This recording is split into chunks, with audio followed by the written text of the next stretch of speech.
মুখ্যমন্ত্রীর বীরভূম সফর শেষ হতেই অনুব্রত মণ্ডলের নিরাপত্তা বেড়ে গেল, জানালো পুলিশ সূত্র। মুখ্যমন্ত্রী মমতা বন্দ্যোপাধ্যায়ের বীরভূম জেলা সফর শেষ হওয়ার পরই পুনরায় বাড়ানো হলো তৃণমূল নেতা অনুব্রত মণ্ডলের নিরাপত্তা।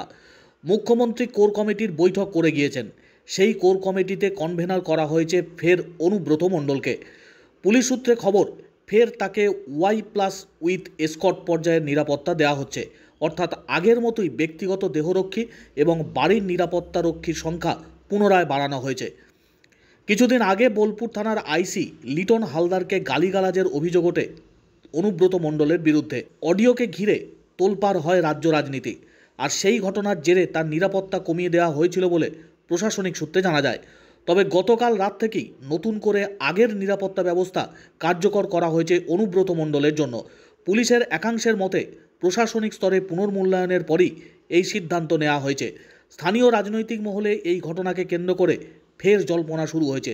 অনেকের মতে মুখ্যমন্ত্রী সফরের পর এই সিদ্ধান্ত নিছক কাকতালীয় নয়, বরং এর পিছনে রাজনৈতিক বার্তাও থাকতে পারে।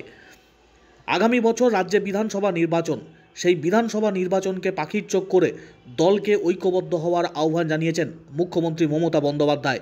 কোর কমিটির বৈঠকে সকল স্তরের নেতৃত্বকে ঐক্যবদ্ধ হওয়ার কাজ করার কথা বলেছেন তিনি। পাশাপাশি আশিস বন্দ্যোপাধ্যায় এবং অনুব্রত মণ্ডল দুজনকেই কোর কমিটির কনভেনারের দায়িত্ব দেওয়া হয়েছে। স্বাভাবিকভাবেই অনুব্রত মণ্ডলের গুরুত্ব ফের বাড়ল বীরভূম জেলার রাজনীতিতে এবং বীরভূম জেলার সফর শেষ করার পরেই পুনর্বহাল অনুব্রত মণ্ডলের নিরাপত্তা। আগে যে সমস্ত নিরাপত্তা রক্ষীরা ছিলেন সেই পর্যায়ে নিরাপত্তা রক্ষীরা থাকছে অনুব্রত মণ্ডলের দায়িত্বে। পুলিশ সূত্রে জানা গিয়েছে ফের তাকে Y+ উইথ এসকর্ট পর্যায়ের নিরাপত্তা দেওয়া হবে।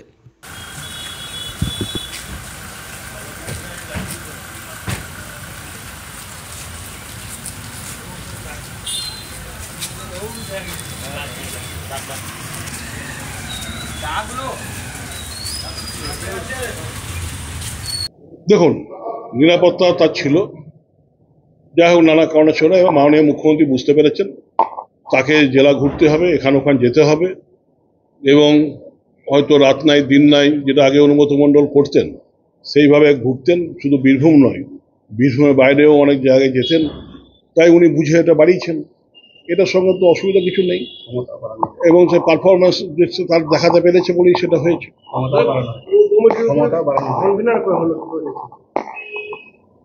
কনভেনার করানো হলো, বাড়ানো হলো, তার সঙ্গে আরো কিছু দেওয়া হয়েছে দায়িত্ব।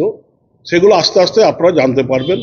সে আরো দায়িত্ব পাচ্ছে, মানে পেয়েছে, সেগুলো তো এখনো সামনে আসেনি। 2-1 দিনের মধ্যেই সেগুলো সামনে চলে আসবে, এবং সেই জন্যই নিরাপত্তা বাড়ানো হয়েছে। এবং বীরভূমের মানুষ খুশি, তৃণমূল কংগ্রেসের কর্মীরা, সমর্থকরা সবাই খুশি।